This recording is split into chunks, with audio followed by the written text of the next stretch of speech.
বন্ধু তো একটা বিড়ি খাবার নাকছে বন্ধু যে বিড়ির প্যাকেটে একটা লেখা আছে ইয়ে জ্ঞান দিয়ে বিয়ের বিড়ির প্যাকেটে মাইক দিয়ে দাও বন্ধু একটা বিড়ি দে তো খাই। বন্ধু বিড়ি নাই তোরে বন্ধু। দাঁড়া একটা আমি জ্ঞান দিতেছি। বন্ধু দে না একটা বিড়ি আছে তো তোর কাছে দে না। আরে বন্ধু বললাম তো নাই রে ওই বন্ধু। যে তোর এনে বন্ধু নে। বন্ধু দেখছিস বিড়ির প্যাকেট কি লেখা? ধূমপান স্বাস্থ্যের পক্ষে ক্ষতিকর, এতে ক্যান্সার হয়, তাও তুই এটা খাচ্ছিস। আমি খাবো না নে।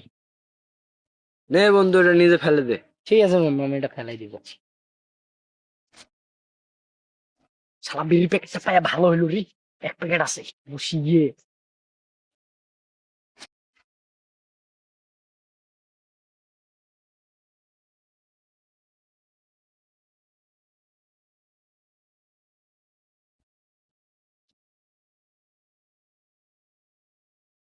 কিরে বন্ধু তুই?